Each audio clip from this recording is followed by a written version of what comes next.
Magandang araw sa inyong lahat mga kapatid sa Panginoon. Welcome sa aking ah, cottage dito sa Baongon, Bukidnon. Narito ako sa Barangay Mabuhay, Baongon, Bukidnon mga kapatid. Meron kaming malit na lupa dito na tinataniman. At narito ako araw-araw. At maraming bisis, nag-iisa lang. Ito ang aking ah, kusina. At maraming kahoy sa likod. May stove din kung mahirap ang panahon.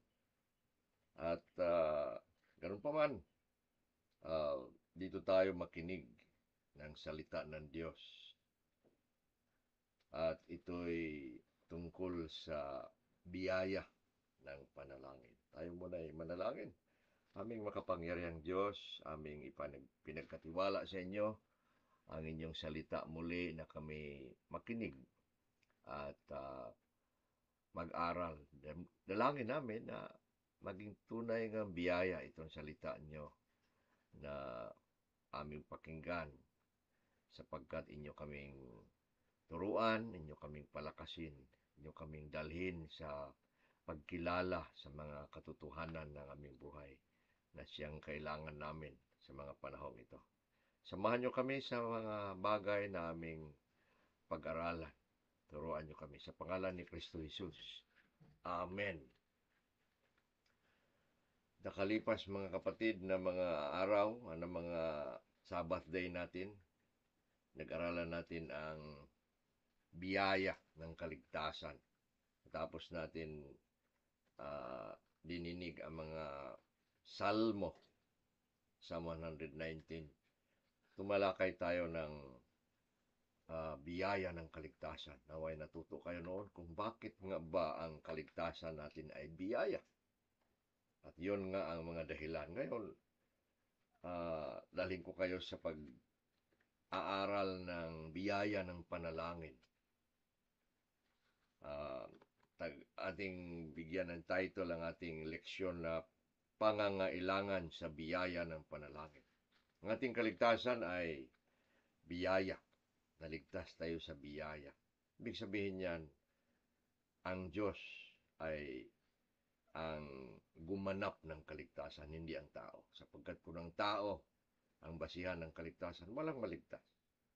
Tayo nangamatay na, tayo pinarusahan na, tayo'y hinatulan na ng kapahamakan.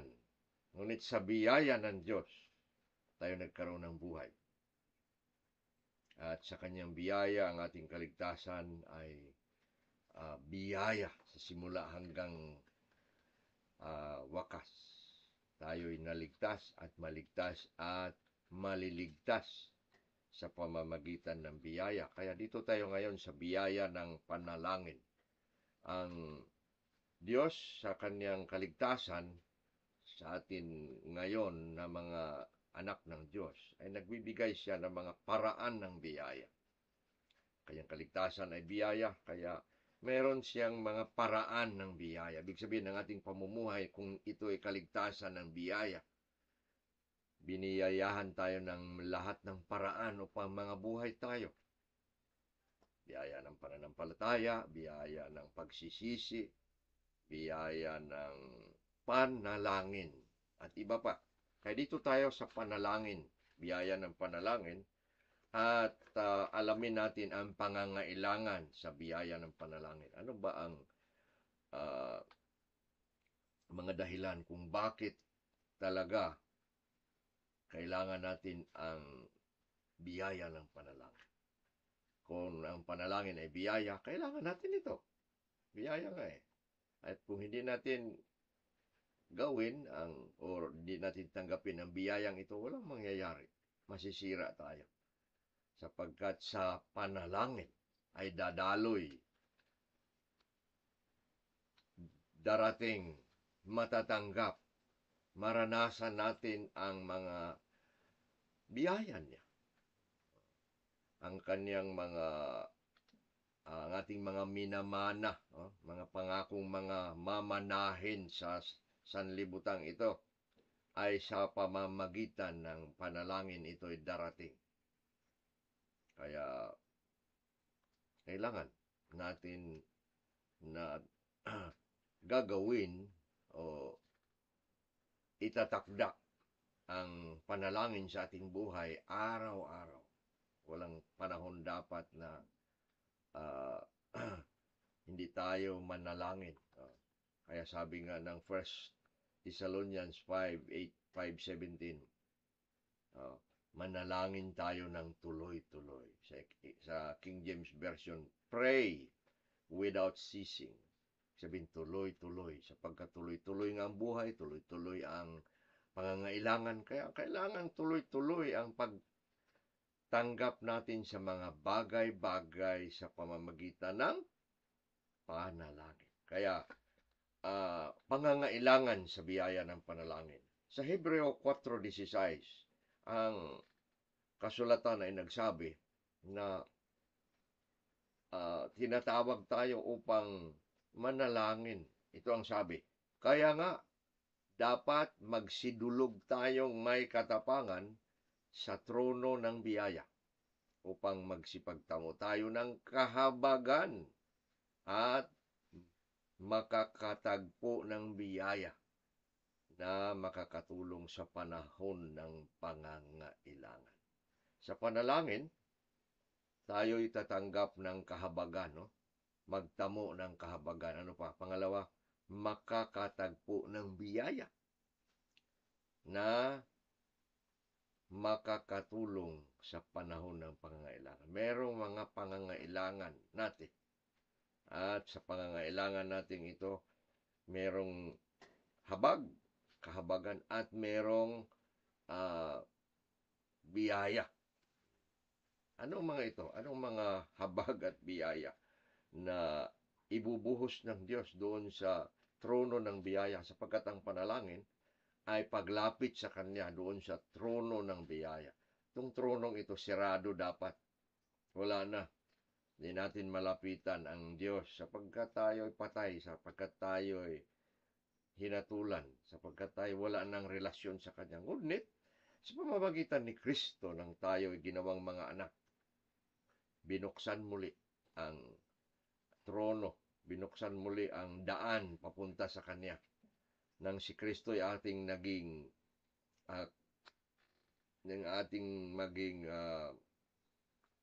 mediator, tagapag gitna, ano ba yan? Mediator. Binuksan at ginawang binigyan tayo ng kapayapaan sa Diyos upang makalapit tayo. Kaya tinatawag tayo na lalapit, dudulog sa Kanyang trono ng biyaya. At ang pangangailangan, may katapangan. Ano ang katapangan na yan? Kailangan bang matapang? Hindi ang ibig sabihin yan. Sa pamamagitan ng ginawa ni Jesus sa Kanyang pangalan, sa Kanyang sa pagbigay sa atin ng karapatan na maging mga anak, ay makalapit tayo. Sa pamamagitan ng kapatawaran, makalalapit tayo. Kaya may katapangan. Ibig sabihin, ating dalhin, lalapit tayo sa Kanya sa pamamagitan ng matatag na mga paraan, ng may tapang. Ibig sabihin, ang mga bagay na ito dala natin upang talagang makakalapit tayo sa trono ng biyaya. Kaya ano itong mga bagay-bagay na sinasabing habag at biyaya sa panahon ng pangangailangan?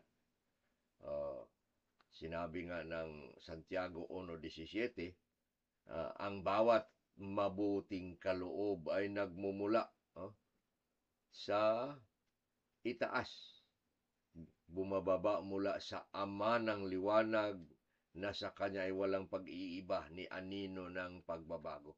Sabihin, yung biyaya ng panalangin, kung tayo tatawag sa Ama, ay magmumula sa Kanya sa Ama na roon sa itaas ay dadaloy, bumababa mula sa Ama ng liwanag ang bawat mabubuting kaloob. Yan, biyaya yun. So ano mga ito? Mabubuting kaloob, kahabagan, mga biyaya sa panahon ng pangailangan. Pag-usapan natin sa dalawang mensahe mula ngayon. Part 1 tayo ngayon. Pag-usapan natin ang 5 bagay lamang.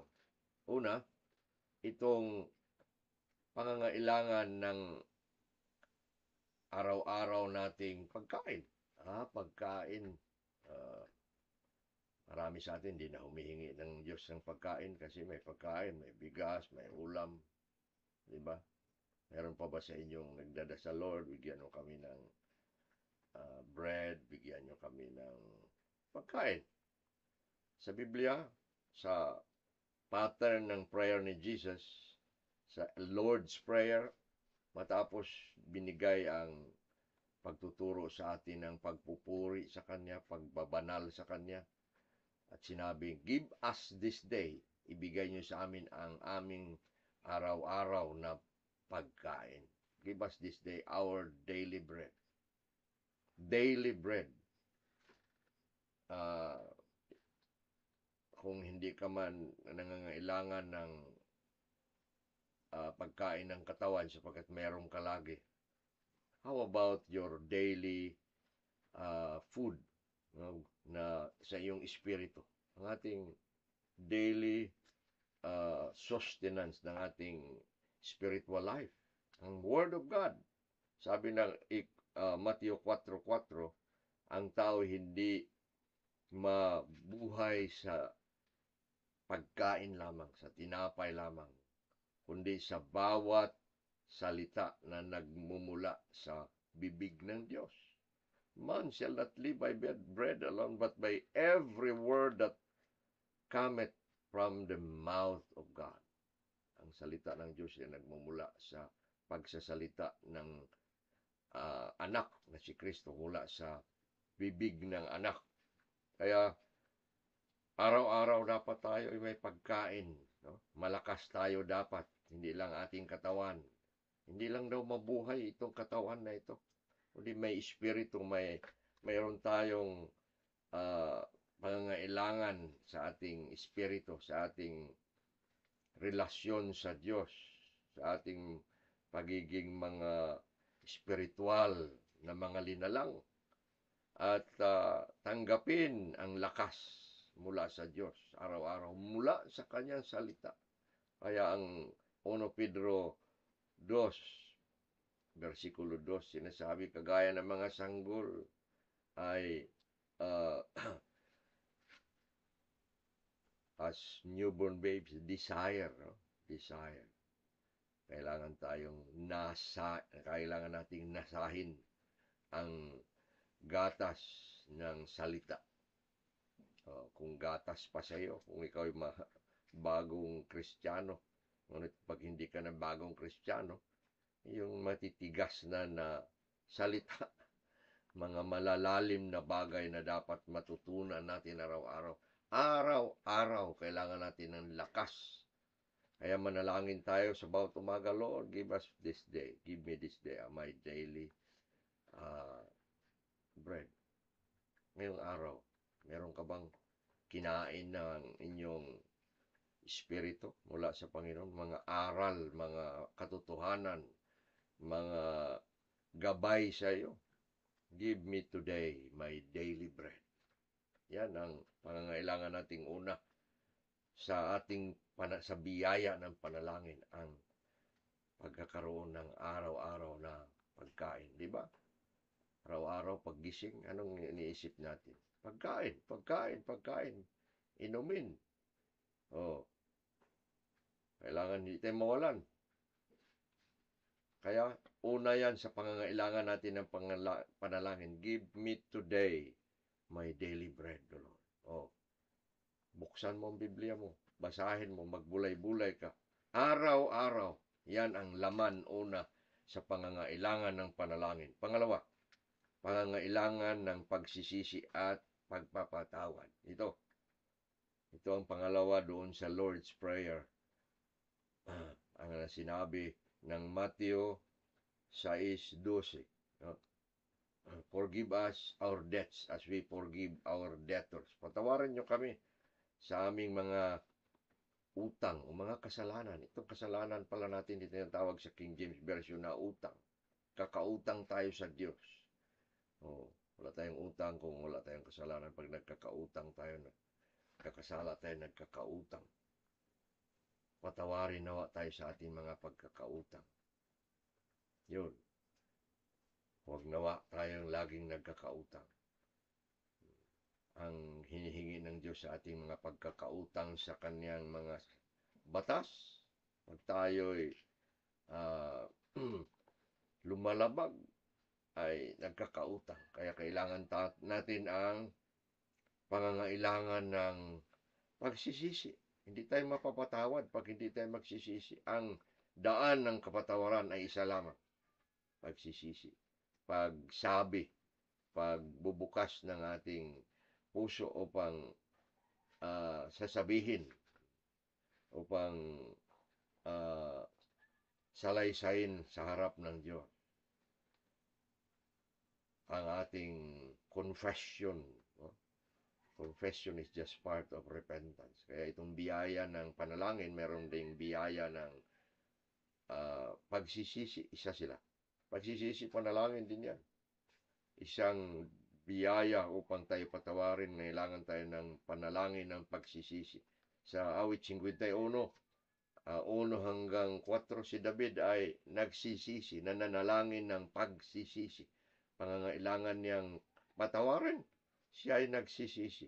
Bigyan nawa tayo araw-araw, mga kapatid, ng tinatawag na yung bang sensitivity sa ating kasalanan, no? Na hindi tayo malapit sa kasalanan. Sensitibo tayo upang huwag nawang magkasala. At sensitibo rin tayo magsisisi kapag tayo'y nagkakasala. Kaya pangalawang pangailangan ng panalangin, manalangin tayo ng pagsisisi. Kanina, manalangin tayo ng pagkain sa ating kaluluwa. Ngayon, manalangin tayo ng pagsisisi upang mapapatawad. Yun ang 1 Juan 1:9. Sabi ni Juan, kung tayo'y nagkakasala, tayo'y lumapit sa Kanya at hingiin ang lahat ng ating pagkakasala. Panalangin, di ba? If may if yan, kung tayo'y nagkakasala, ang kailangan ng kapatawaran, hihingi ng tawad, pagsisisi. Huwag nawa nating gawing lesensya lagi ang para bagang abusuhin ang biyaya ng pagsisisi, sapagkat ito ang mahirap hanapin na biyaya. Kailangan natin ng paghihingi ng habag, pag-iyak sa Panginoon upang tayo'y patawarin, sapagkat tayo naman ay binago ng Diyos upang lingkod sa Kanya, gagawa ng mga bagay na tama at wasto at matuwid. Ngunit sa mga panahon na tayo magkukulang sa ating pagsunod, tayo lalapit at bigkasin ang panalangin ng pagsisisi. Ayon sa Matthew 6:12. Yun. Kapatawaran sa pagsisisi. Yan ang ating pangangailangan pangalawa. Pangatlo, pangangailangan ng katatagan laban sa tukso. Ito ang pangatlong wika ni Jesus sa pattern of prayer sa Lord's Prayer. Ang paghingi ng katatagan laban sa tukso. Ano ba ang sabi? Naway iligtas nyo kami laban sa tukso. Ang pangangailangan ng katatagan, pagliligtas laban sa tukso. Ilayo nyo kami sa mga tukso. Tukso, maraming tukso. Ano ba ang tukso? Dahil tayo sa kasalanan. Tutuksoin ang ating buhay, ang ating damdamin, ang ating isip, ang ating mata, ang ating ah, puso upang magkasala ang ating pagsasalita, magkakasala ang ating paningin, magsasala ang ating damdamin, magkakasala ang ating kalooban, will. So, magkakasala yan. Sa pagsasalita, magkakasala tayo. Kaya ano ang mga paraan ng ang ating bibig, ang ating pananaw, ang ating puso na magkakasala? Tukso. Tuksoin tayo. Kaya tayong may edad na matagal nang nagsasabing nananampalataya, alam na natin dapat ang ating mga tukso. Yan ang sinasabing besetting sin doon sa Hebreo Kapitulo 12. No? Na dapat nating itakwil. Pangatlo, tukso. Matthew 6:13. Ilayo nyo kami sa tukso ng mga maraming tukso. Lalaki, tukso ng lalaki, ay babae. Tukso ng babae, lalaki. Tukso tungkol sa pera, tukso tungkol sa damdamin, tukso tungkol sa mga relasyon, upang tayo'y mahulog sa paglabag. Naway bigyan tayo sa ating panalangin ng katatagan laban sa tukso. Santiago 1:12, mapalad ang taong nagtatagumpay laban sa tukso, sapagkat siya'y makakatanggap ng korona ng buhay. Pag pinagpapala. Yun.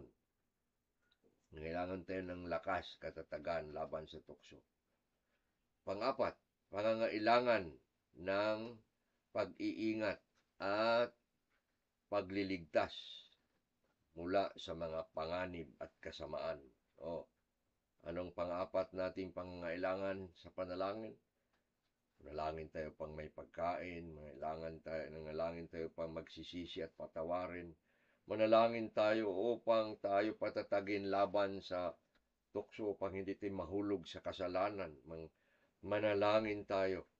Pangangailangan ng panalangin sa pag-iingat at pagliligtas sa mga panganib at kasamaan. Maraming panganib, kasamaan. Panganib sa mga tao, masasamang tao. Panganib sa mga pangyayari, mga events, mga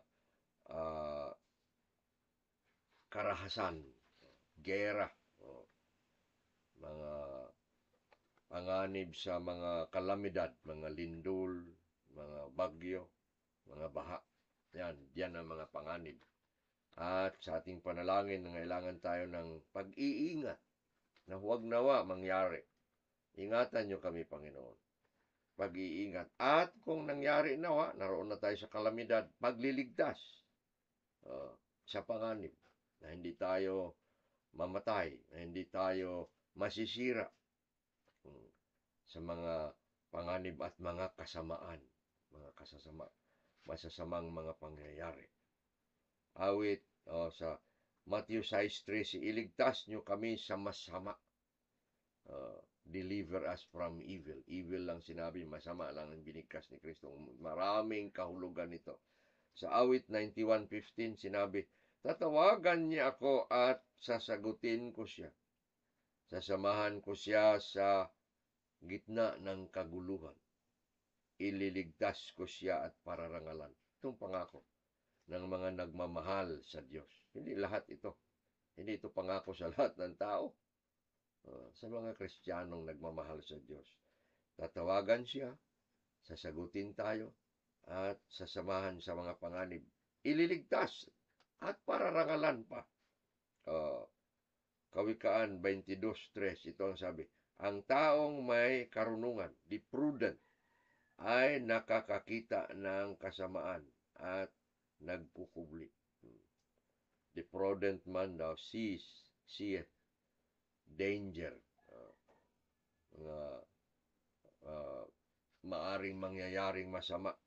At siya ay nagkukubli, tumatago, umaalis. Huwag yan. Bigyan siya ng karunungan. May karunungan sa Diyos. Mayroong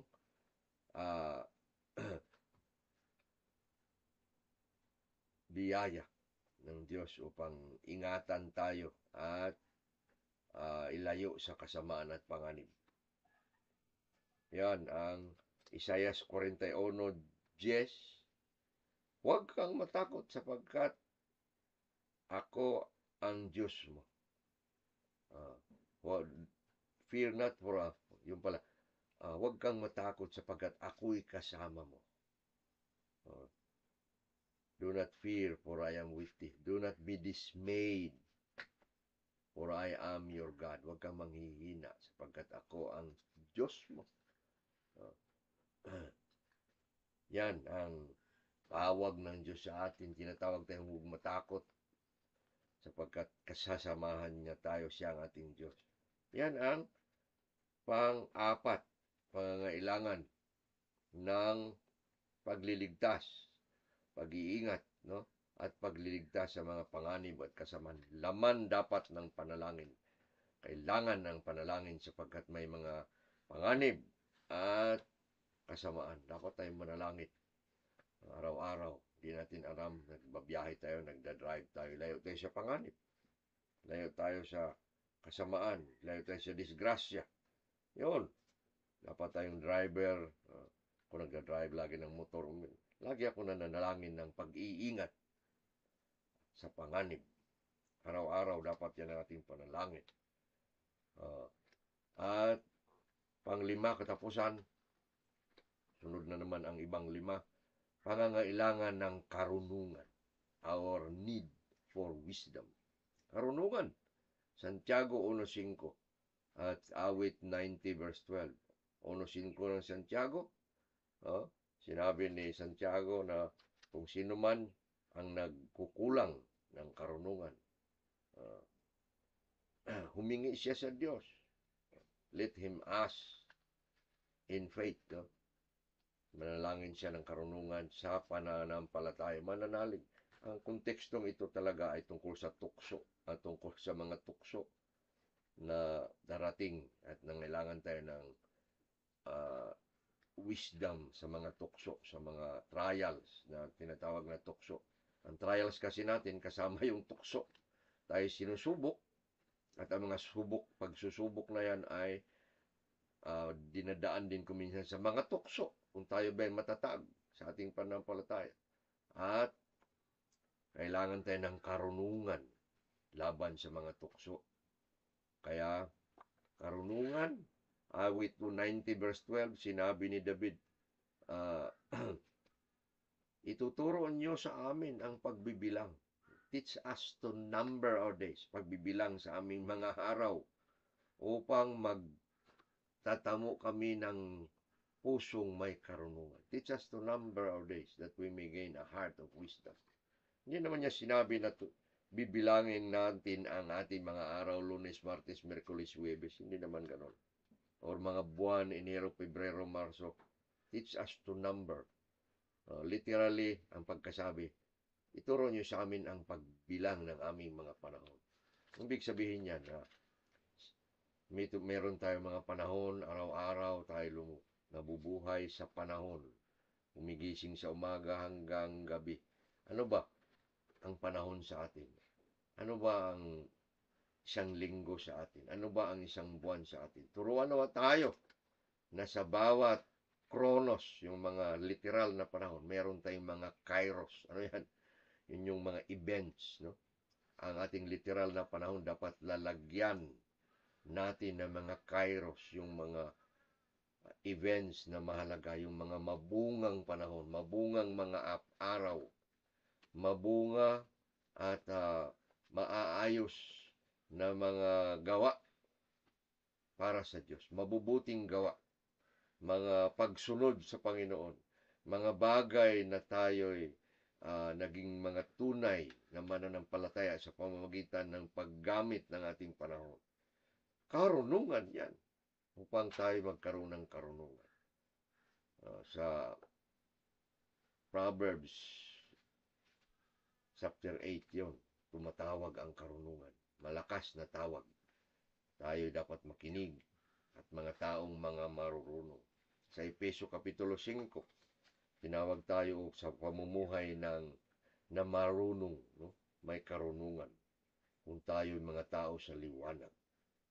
Yan mga kapatid lamang ang ating pag-uusapan ngayon sa pangangailangan ng panalangin. Una, pangangailangan ng pagkain. Kung hindi ka kailangan ng pagkain, manalangin ng pagkain sa iyong katawan, manalangin ka palagi ng pagkain sa iyong kaluluwa. Na dapat ikaw ay may natutunan, may itinuturo, may gabay araw-araw. Yan ang iyong pagkain sa iyong kaluluwa. Pangangailangan ng pagsisisi at kapatawaran. Meron ba tayong kasalanan? Lagi. Dapat sa ating panalangin ay magsisisi at upang patawarin. Dapat una sa ating mga panalangin na tayo linisin ng Diyos.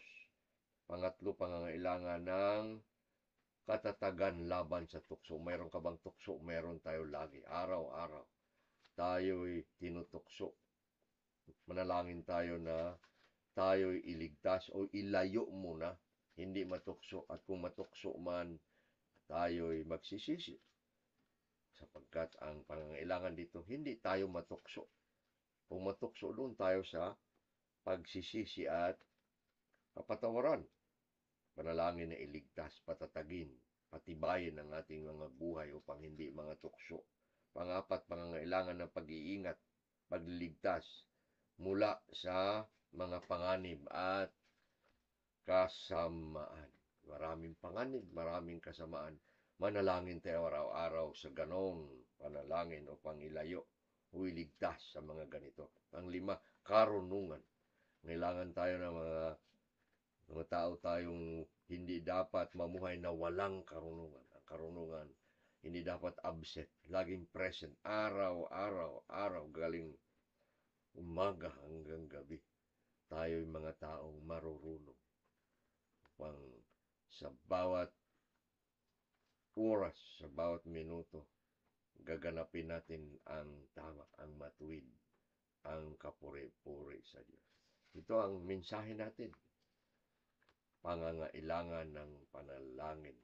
Hindi dapat tayo umaalis sa biyaya ng panalangin upang ang pagdaloy ng pagkain, kapatawaran, pagsisisi, daloy ang